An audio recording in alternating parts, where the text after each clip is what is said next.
So you went into a very deep state. So you went into a very deep state in yesterday's meditation. How was the experience like? I just don't remember right now what I went through. But Hmm? when I got up, everything was blank. I mean, the meeting was over and all of you all had gone. And I was wondering what happened, whether I'm at the right place Mhm. at the right time. But I When did you get? probably, How many minutes was it after we, I can't say no when I went. Only I when stopped at 5 to 8. 5 minutes before 8, I stopped. yeah, it was around 8:05. 8:05. Before So that around only I 10 had minutes gone. you were in that in a blank state. Before you stopped, I had gone. Yeah. It must be 15, 20 minutes at least. Because I was listening, what you call, with all my attention. But then Hmm. all of a sudden, your voice, it went away, and I was Hmm. somewhere else. Hmm.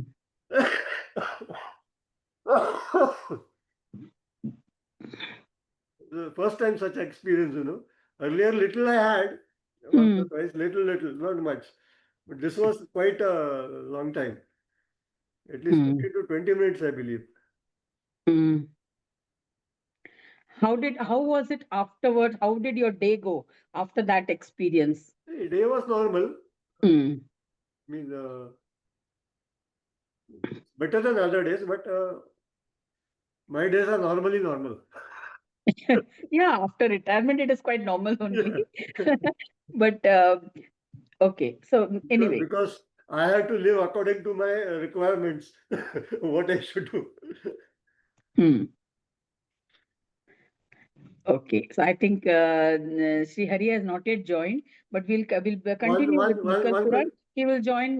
one point before you join. You started the recording? Yes. Okay. What is it? Tell me what is the point? Uh, it is of parallel universes. Yeah. This is a universe. Ours Hmm. is a universe. There Hmm. must be another universe Hmm. parallel to it. I mean, there could be another Saraswati there. There could be another Govekar there, Hmm. and they're doing the same thing, Hmm.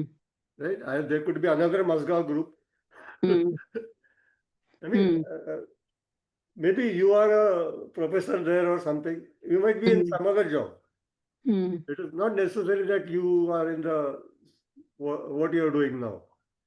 I may be doing something else. I mean, Hmm. the people will be same. Okay. So that is Uh, your, what is, from where did you get this idea? I mean, it's just I mean, when I read the universe is so big, there Yeah, could but be. from where did you get this idea? I was looking at the size of the universe. I mean, Okay. since the Big Bang, Hmm. it was growing like, Yeah, so there will be a number of universes. Even your universe is different from my universe. in the sense. The universe that you are living in is different from the universe that That I'm is living in. that is It is not individual. this actual universe. So it is actually how you perceive your mental perception, how Okay. you look at the world will be is a different universe by itself. Everything that you approach, how you view all the things, it may some of the opinions, some of the thoughts may be the same, Okay. but you have a different perception of the world as such. So if you consider that as a universe, it's a universe, but it is a mental projection. It is not it is a perception. It is your perception of the universe. I So have my perception of the universe depending upon my knowledge, experience, and everything. And the actual universe is different, which is we are all living in perceived realities. no, I'm talking about the physical universe. Physical universe, there is no parallel because a soul, there is only one soul, and one soul can exist in one place. We don't multiply.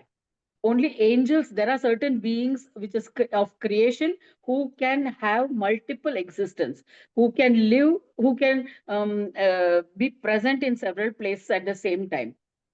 Okay. That they are they are called angels. Angels realm, that they have no birth, no death. They are forever like that. They are there as assistants of God. They are in Hindu mythology. It is called Ganas. Shiva Ganas, Vishnu Ganas, Ganapati's Ganas, all have Ganas. That is assistants or so many Shaktis. You mean to say this is the only universe? This is only universe. Uh, Only these are all ganas who are assistants to the gods, like angels, and they have different stages or powers. Means, some there are angels who are forever eternal. They don't have birth, no death. They are there for assisting the shaktis or the gods, and they can multiply themselves. They can be present at several places at the same time, and there are angels who can be present at one place at one time only. There are different levels or levels. limitations of these these realms also. So many where they are known by different names. In the English name is angels, but in Indian, the Hindu, they are known as Gandharvas, Yakshas, and all these names there are there, which is appearing in the scriptures. Ganas. Ganas are collectively, they are known as Ganas, assistants, you can say. So my They point are was, forever present wherever that God is there. That deity, the God, the Dikpalas. That is for all the directions. There are gods. There are security men like that. Just like our president and prime minister, they have securities all around them.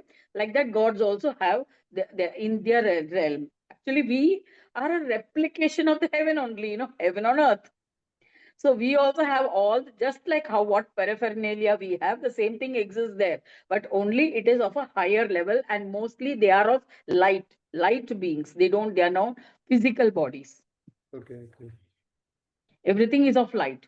The jewelry they wear is of light. Red jewels will be of red light. Uh-huh. They will have physical appearances, but we cannot touch or feel, or our sense organs are limited. Okay. When they come on earth, they assume a form. They will assume a form of Panchamahabhutas. Yes, In order to exist on this earthly realm, they have to assume a form made up these of avatars Panchamahabhutas. are avatars are some those only. Others also, they are also born. Krishna was Yeah, born, exactly. and he also has a depth. He lived for a certain number of Yeah, time, the certain period of time. lifetime is limited. Okay. Yeah. Yes, and some avatars have a knowledge that they are avatars.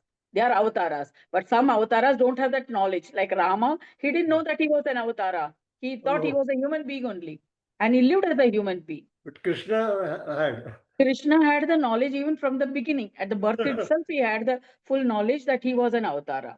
But Yeah, when he was in this Pancha Mahabhutas, with this earth, water, fire element, in a body, in a yeah, physical human body, body. he has to work within the limitations of the body. Right, right, He right. cannot go beyond that. As a child, he is a child only. Yeah, right, right. He will behave like a child Then only. also he made a No, lot he of made that. It was momentarily he will get that power when he gets that knowledge that he is divine. When he gets that awareness that he is divine, then he will get that supernatural powers to kill the demons. Otherwise, at rest of the time, he will be like yeah, a he is normal a human normal being. human being. Yeah. Yeah, so that is a yogic power. He was a yoga purusha, no? So as a yoga purusha, you will get that yogic. When you get into that yogic state, you can get that connection. Yoga means connection. Yoga is yunjate iti yoga. Anything which is joined together with the divine Atma, with the Paramatma, when it is Yoga. joined, it becomes a union or yoga. So since he was a yoga purusha, he will get when he can connect him instantly. When he gets Instantly. that connection, he will remember that he is an incarnation, and he will exercise those supernormal powers. I see. That is why even as a child, he was able to exercise the Yeah, he was supernormal killing powers. demons. But at the rest of the time, he will be like a normal human being only. Unlike Rama, Rama was a Maryada Purusha. His incarnation was as a Maryada Purusha. Maryada That is Purushottam. one who will set boundaries, because Yeah. before that the people were behaving very haphazardly, means without any good conduct. They were wild actually. The people, the beings were like animals, like they were very wild. So they had no discipline, no character. So to bring that in human beings, that incarnation was there. He set But the standards. he set the standards. He set how a human being should believe, how prince should behave, believe, how a son should behave towards a father, Oh, how a husband should behave towards his wife, how a yeah. brother, as a brother, how he should behave, as an elder brother, how he should behave, as a king, how he should behave, as a warrior, how he should behave. In so many roles models he was. That is why we say Ram Rajya, we want Ram Rajya, because he was an ideal Purusha in Ideal. every aspect, in every role that he assumed. As a friend, also he was ideal. As a student, he was an ideal student. As a to his guru, he was an ideal shishya. So like that, he was a Maryada Purush. Ideal person. I think Hari has joined. Hari has joined. Okay, so we'll begin our Mudgal Yeah. Puran. We'll going into Ramayana. It's okay, so where we were where the Gajasura. We were talking about Gajasura yesterday, and Gajasura had conquered all the three worlds. He had created havoc, and he had pushed all this rishis, the daityas, rishis, sorry, munis, rishis, sages, gods, all were forced to go into hiding. They were staying in the caves, in the forests, in the mountains, away from normal life. So they were quite fed up of that, because they were not able to perform their rituals, they were not able to perform their yajna karmas normal according to their varnashrama dharma. They were not able to perform, and so they prayed. They decided to pray to Gajanana, and Parashar Muni, he advised them of how to pray to Ganesha through the Ekakshara mantra. So all of them prayed in their own different ways. Some of them did mantra japa, some of them did yajna karmas, some of them did Manasa Puja. Some of them worshipped, made an idol and worshipped him, performed puja. They sang bhajans, they chanted the Vedas. So in different ways, they prayed to Gajanana. Gajanana was pleased and manifested before them. And when he manifested before them, the Devrishis were ecstatic. They were pleased with his presence. And so Vishnu sings in praise of Ganesha. So Vishnu, as a representative of all the Devarishis, Devas and Rishis, he says this prayer. So let's read that prayer. ब्रह्माण्डवासिनो ये वै तेभ्यो मृत्युर्न विद्यते दैत्यस्य वरदानेन तेन सर्वे पराजिता. So first and foremost, he begins itself by saying that this whole Brahmanda, all the residents of this Brahmanda has been held siege. That is, have been captured by this Dhanava, this Daitya Gajasura, and so we have been all been defeated because of the Varada, because of the boon granted to this Daitya. So स्वानन्दलोकगः साक्षात् गणेशो देवनायकः ब्रह्माण्डवर्जितो ब्रह्म तस्मात् तस्य मृत्युर्भवेत् अतस्तं देवदेवेशं तपसा पुष्कलेन वै सर्व आराधयामैव देवासर्षिगणा परम्. Yes. Um, सह त्वा तं महादैत्यं प्रदास्यति पदानिव हितं यदि सुरा कार्यं वचनं मे सुखप्रदं विष्णोर्वचनमाकर्ण्य देवा मुनिगणस्तथा साधु साध्विति सत्रोचुर्भवुस्तपसि संस्थिता केचिन्मन्त्रजपं चक्रु Kechin Japa. So this is actually where Vishnu is telling um, the rishis and devas how to chant for invoking Ganesha. So Deva rishis, actually the prayer is here. Deva rishi says Namo Namo Ganeshaya Ganapalaka Murtaye Ganarupena Sarvatra Samstitaya Namo Namaha Mushakarudakayaiva अनादिरूपाय ते नमः आकार दिविहीनाय आकारिरूपाय ते नमः हेरम्बाय नमस्तुभ्यं भक्तसंरक्षकाय च भक्तवत्सलभावाय विघ्नेशाय नमो नमः नमस्तुभ्यं सिद्धिपते सिद्धिदात्रे च दुण्डये बुद्धिदात्रे दियपात्रे सर्वान्तश्चारिणे नमः स्वानन्दपतये तुभ्यं स्वसंवेद्याय ते नमः योगरूपाय शान्ताय योगानां पतये नमः आदिमध्यान्तहीनाय कर्त्रे हर्त्रे नमो नमः पालकाय त्रिभिर्हीन गुणेशाय नमो नमः वक्रतुण्डाय देवाय लम्बोदरधराय च सर्वेषां हृदि संस्थाय विनायक नमोऽस्तु ते यं स्तोतुं न समार्थाश्च वेदा साङ्गा कदाचन वयं तत्र च के देव वेदैर्ज्ञानदर यत् एवं स्थित्वा गणेशानं पेतस्ते च तस्य पादयो धृत्वा मनसि तद्रूपं भक्तिभावेन यन्त्रिताम्. So this Deva Rishis, they sing this prayer. After singing this prayer to Ganesha, they say that now we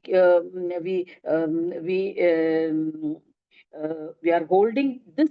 We were all praying with your form in our manas, holding this form in our mind, and we are so grateful that you have manifested in front of us now. um, After singing this praise, they fall at his feet, and they once again, and they had tears of gratitude in their eyes that Ganesha finally manifested before them. So Ganesha tells them to get up, and then he asks them, "What is it that you want? I, why have you all prayed and called me here?" So then they say, the rishis, they all acquaint Ganesha what was happening to them.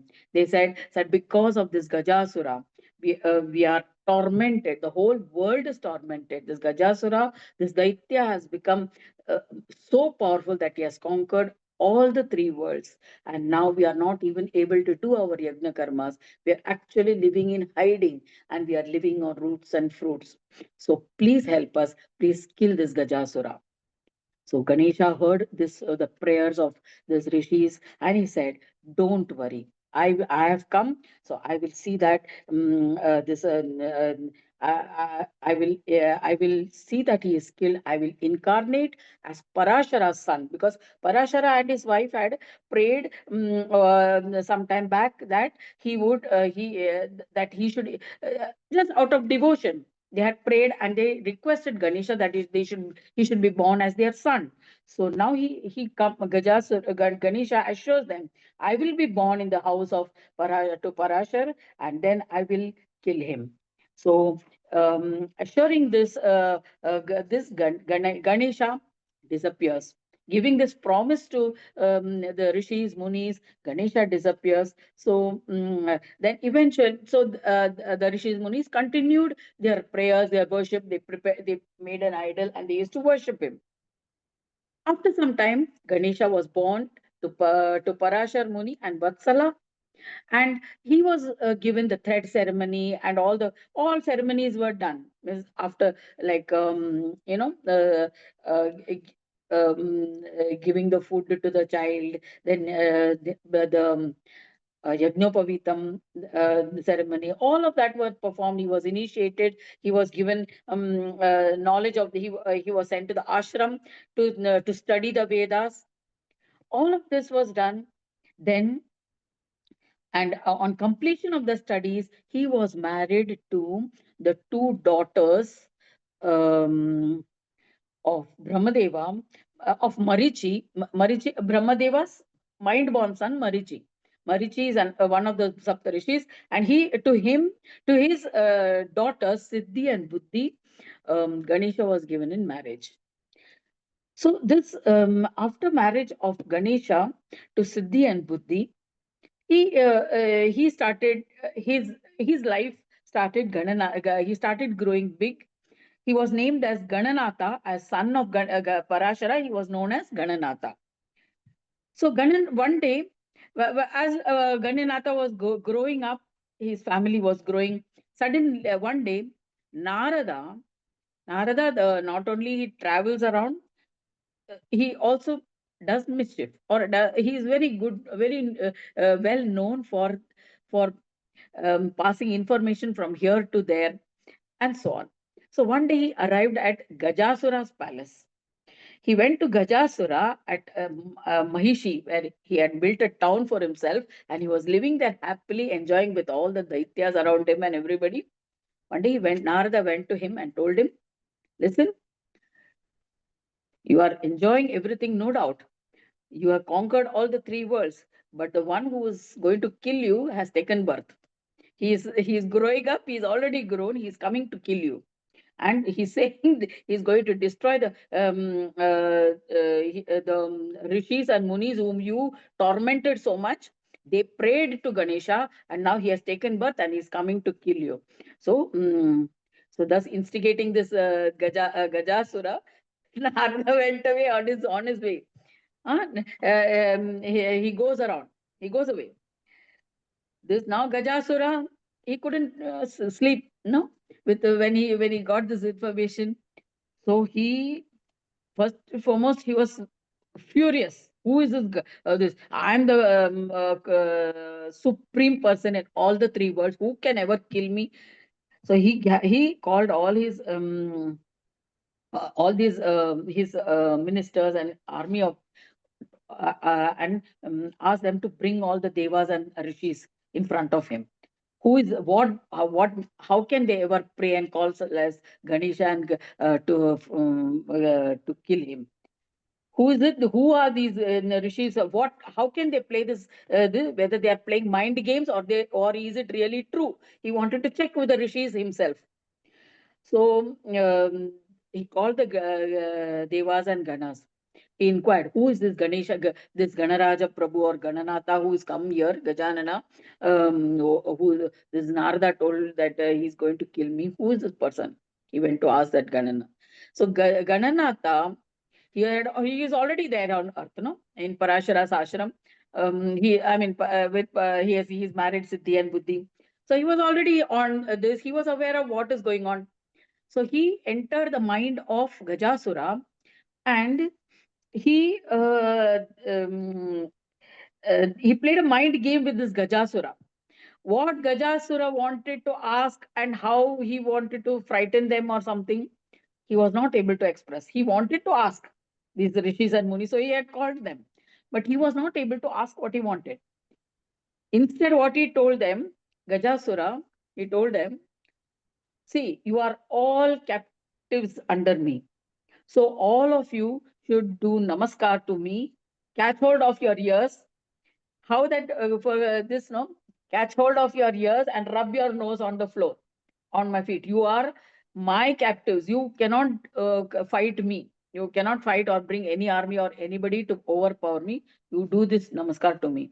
And bring that Ganaraja or Gananatha who has come, and tell him also to do to do namaskar like this to me. This Ganaraja Prabhu put this into his mind, in Gajasura's mind, and he said like this. They can be deluded, easily. So then Gajasura, he said this, and so these people, they realized, oh, this fellow is up to something else. So they started so Vishnu took the lead, and Vishnu told them, Vishnu told him, see, Gananatha has taken birth as the son of Parashar to kill you. So now, if we have to do this, if we have to go and bring him.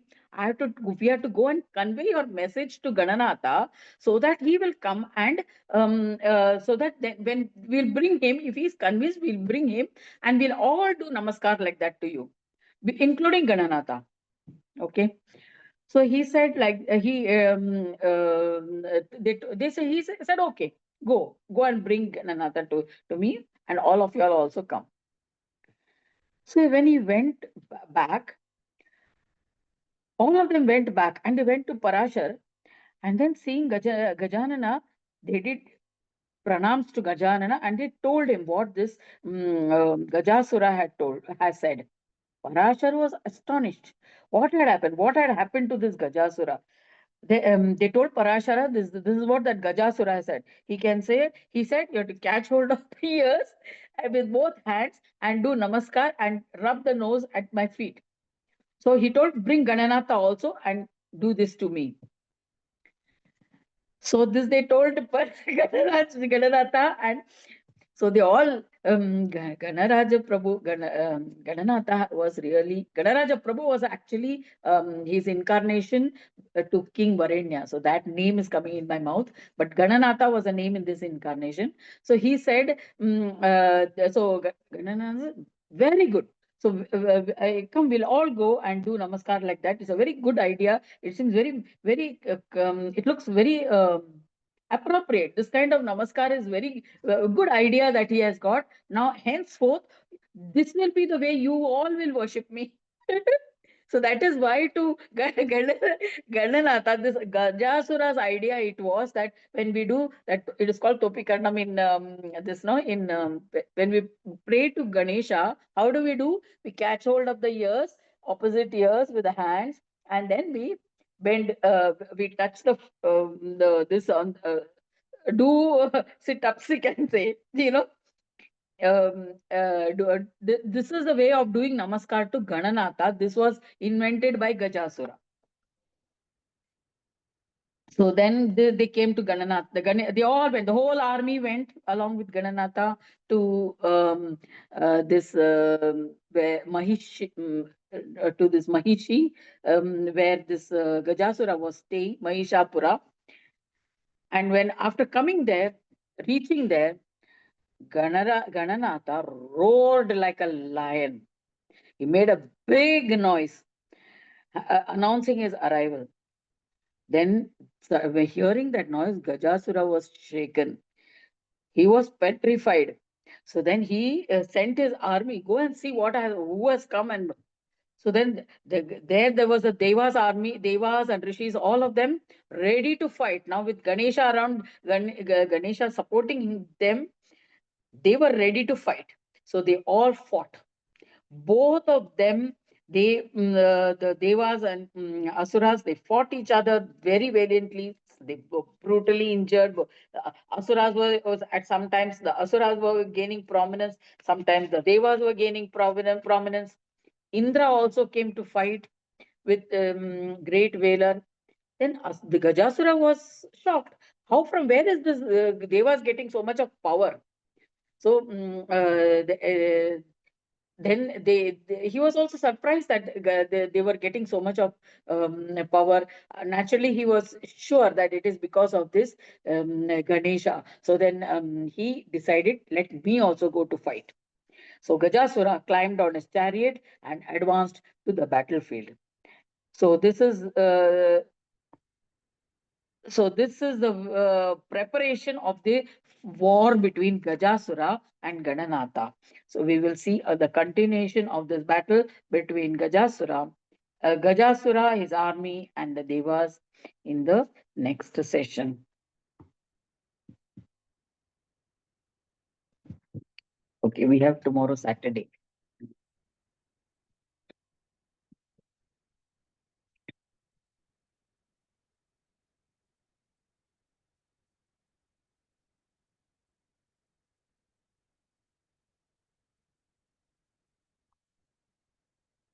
Take a nice deep breath and settle into your body.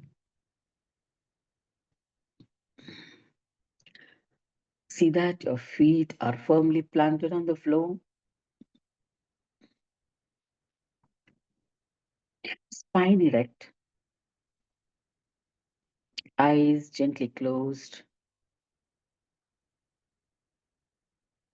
hands on your lap, palms facing upwards.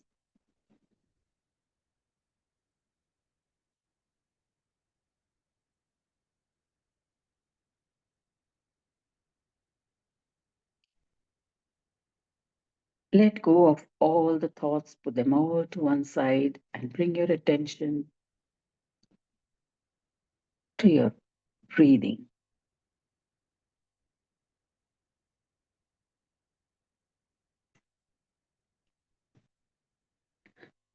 Observe your breath.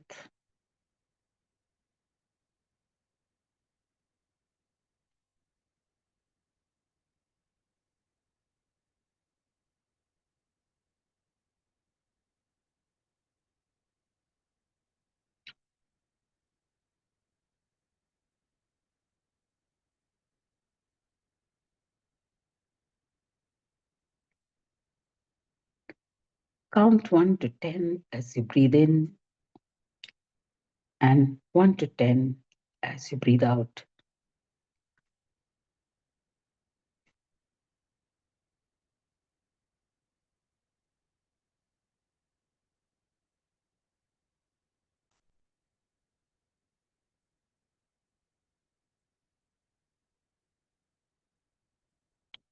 Count fully as you exhale.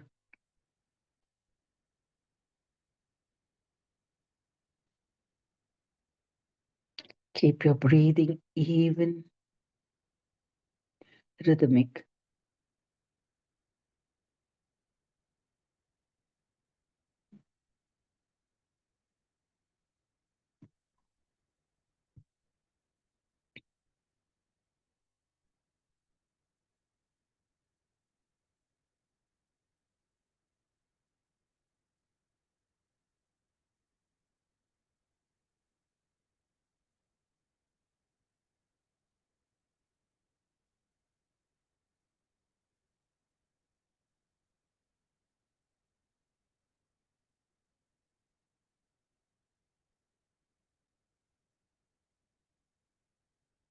Bring your attention to your Sahasrara.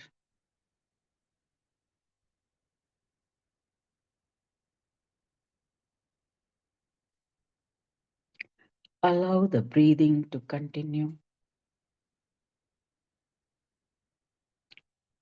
Putting your attention on Sahasrara, observe your body breathing, and you seated there, relaxed,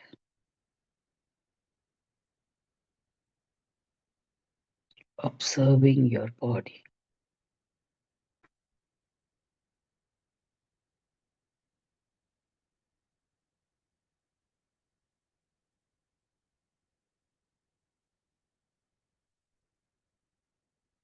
If any thoughts come, allow it to go.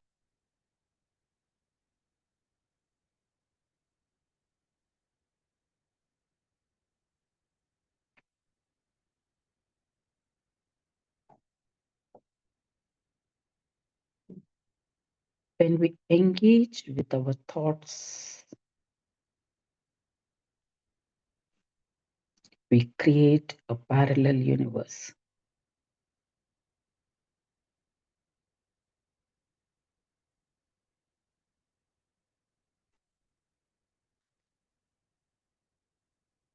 The thoughts in your mind will lead you to your past or may lead you to your future based on your experiences of the past, incidents of the past, dejections, stress, sorrow that lingers in your memory.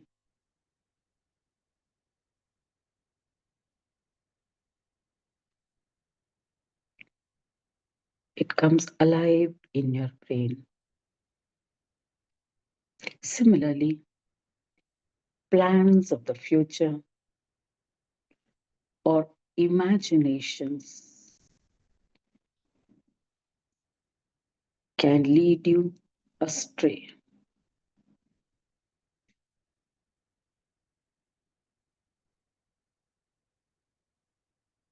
Each one has the freedom to think.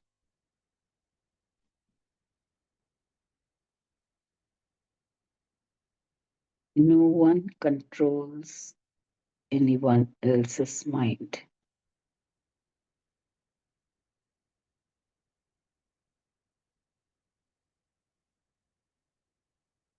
Your own fears, your own conditionings, your own beliefs, your own values,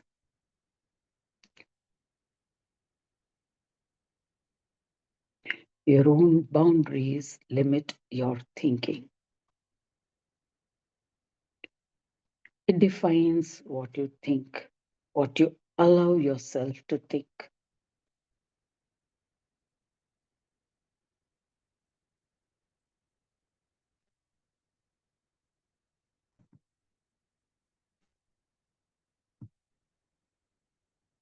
These projections may not be the same as someone else's projections.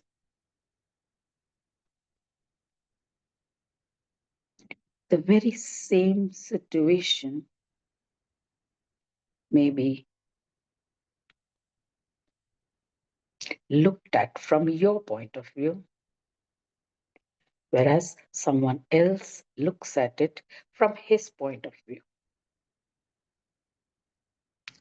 Your history is different from his. Your upbringing is different from someone else. So each will filter the situation through his own lens.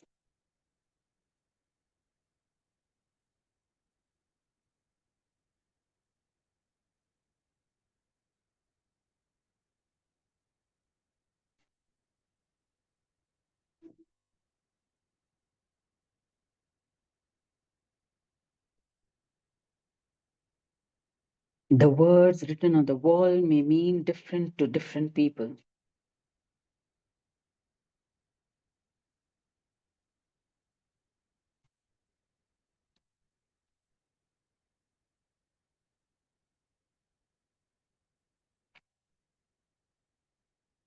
We all have our own lens through which we interpret situations.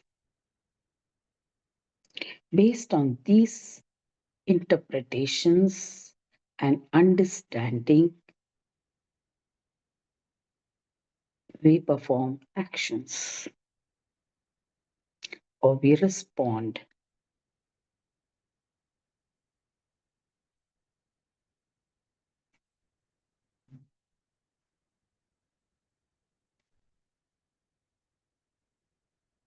These responses may not be the same as expected by others.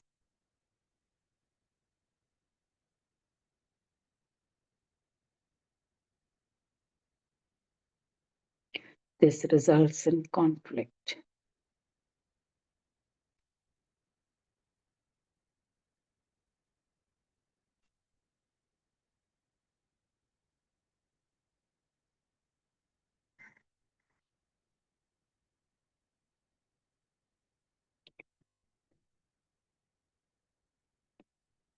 It's okay if you are living in your own world. But when we have to deal with others in this world, we will have to look at it from the other's point of view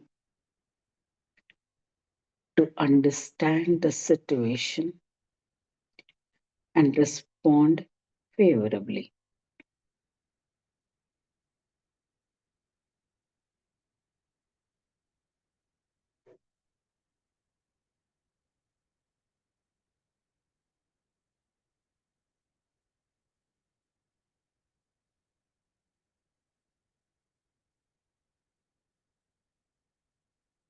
Otherwise, one thing leads to another, and an imaginary fear is built up. The whole building is constructed on imaginary fears or a wrong conclusion at the beginning.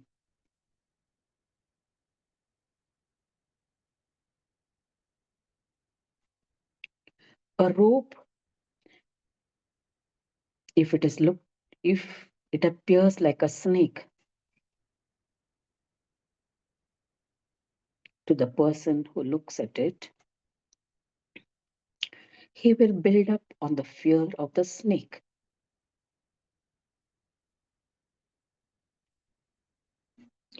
He may lock up that room, go into another room, call the fire brigade, call people with sticks.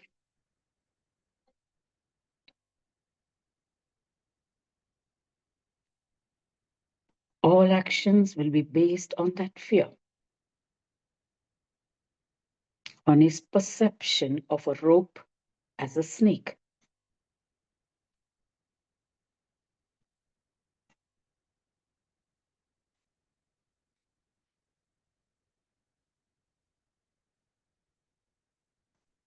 But when the rope is seen as a rope, the fear disappears.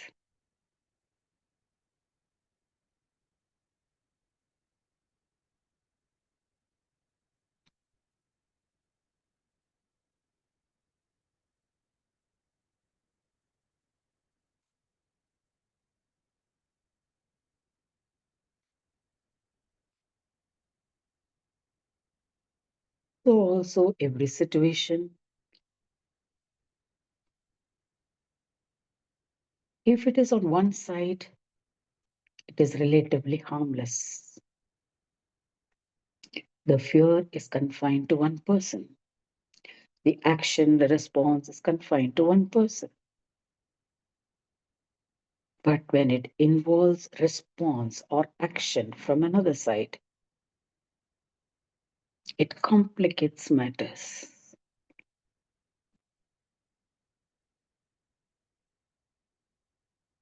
It brings rift in relationships, even within the family, with our friends.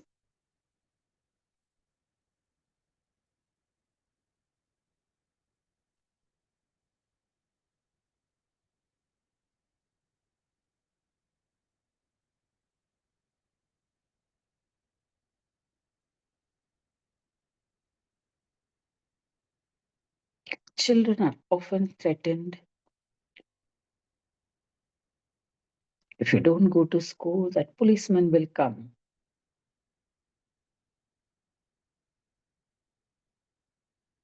And whenever you look at a policeman, that child gets frightened. He grows up that way.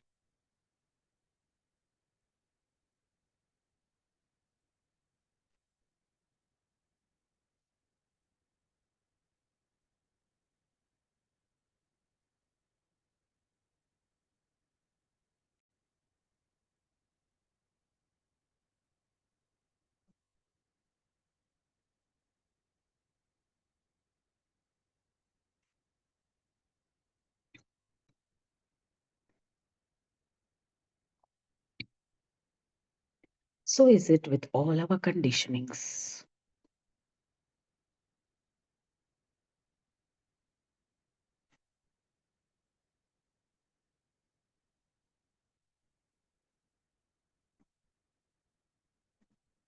There's a belief that we have to work hard to earn money. Money doesn't grow on trees. There may be another belief. Money is my right. I have complete control over money. It doesn't matter what way it comes.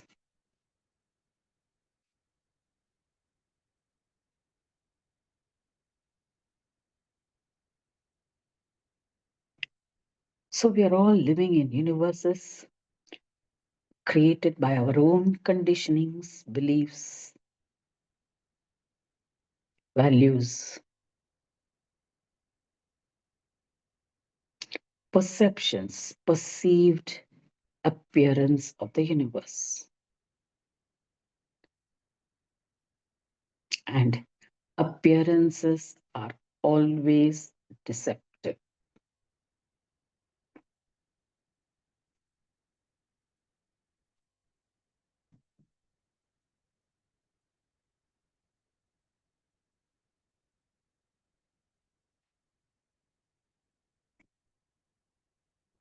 That is why Maya, a force of the supreme divine, is considered illusionary. She not only creates illusions but deludes us because we get infatuated by those illusions.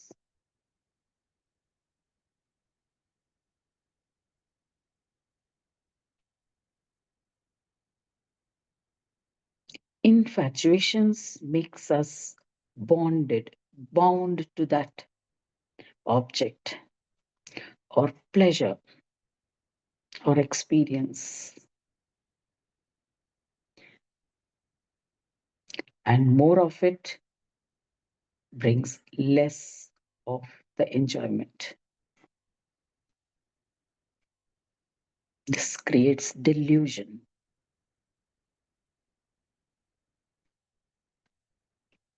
A deluded mind spirals down towards depression. That was the state of Arjuna.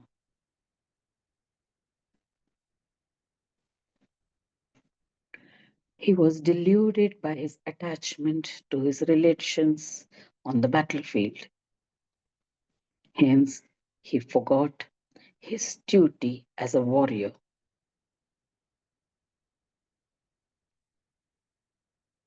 He becomes depressed, sorrowful, sad, and leading to self pity.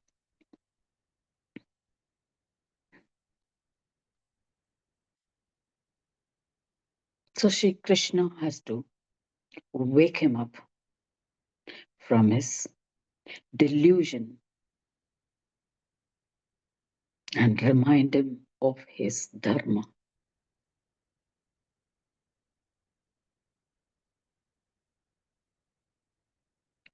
What is his rightful duty at that point of time?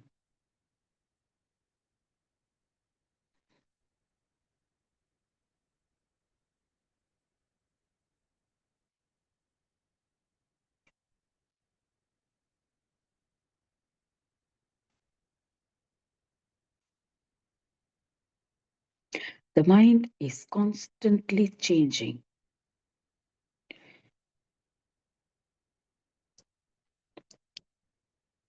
It looks constantly for something to hold on to.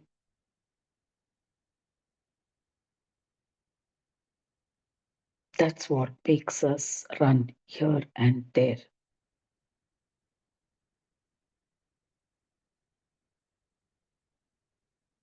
That's why we need to be focused, deliberately disciplined,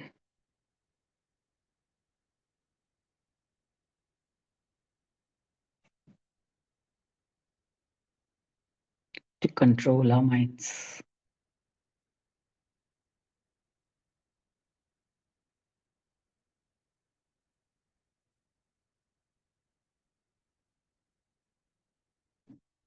Our sense organs are compared to horses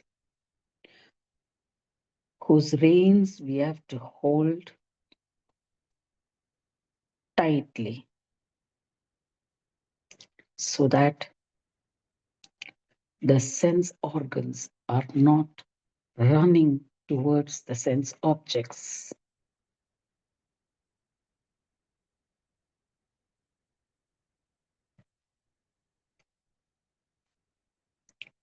The eyes see a beautiful object and wants to possess it.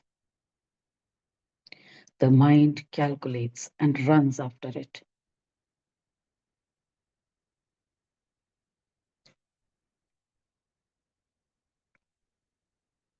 If we are to control the mind from running towards the sense objects which the sense organs see, hear, taste, feel, smell,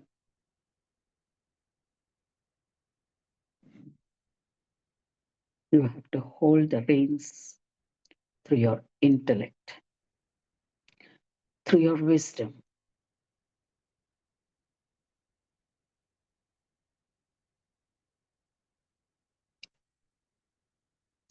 And that is by your observer.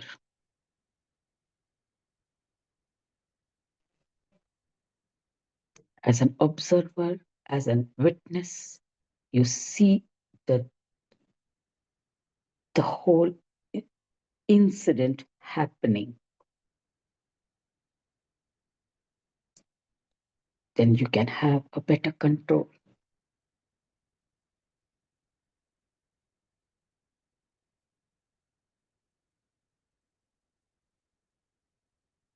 The objects will attract, the eyes will see,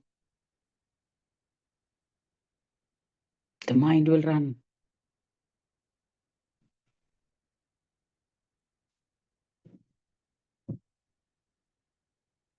As an observer, you can be grounded.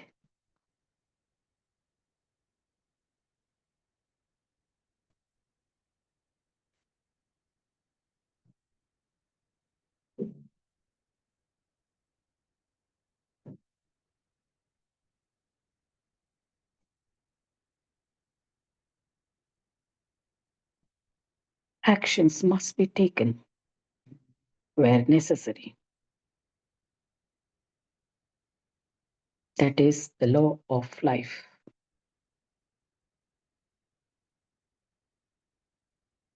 Karma is indispensable, non negotiable.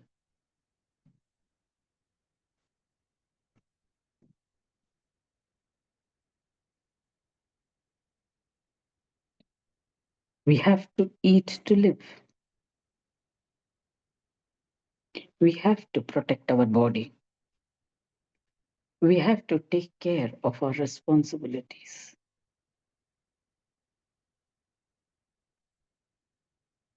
We have to do actions to accomplish this.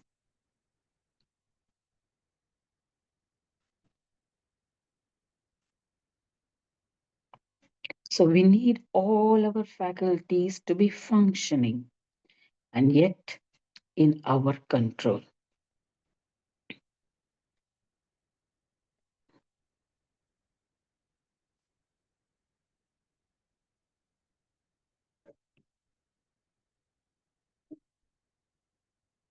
We may not be good at it, but we can work towards it.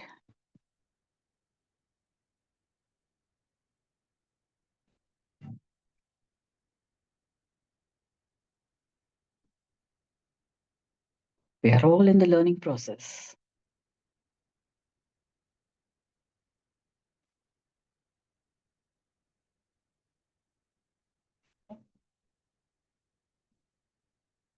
Sometimes it may be too late.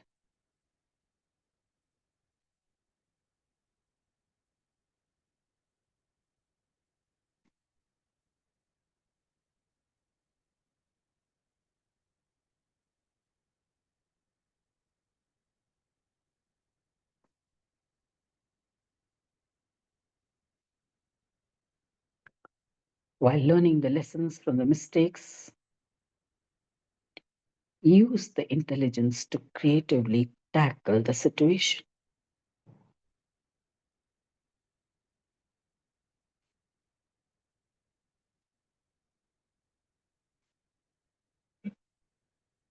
There is a tomorrow to look forward to.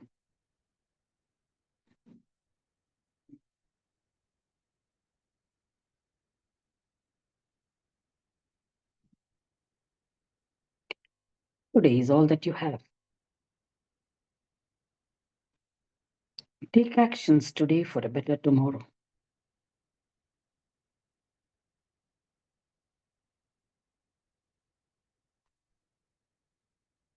Choose wisely. Choose for the larger good.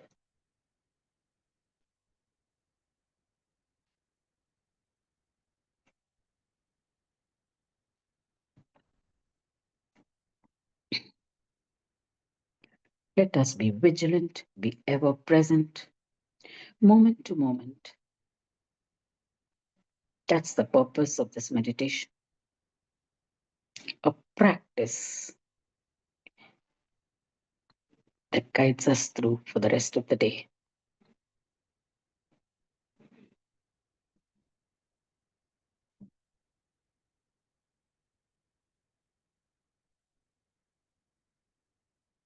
Slowly bring your attention to your breathing.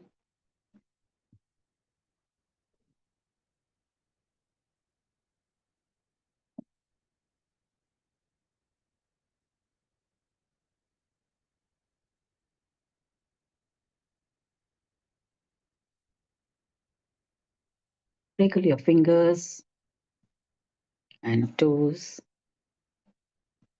Rub your hands together. Cup your palms and place it on the eyes. Rub your face.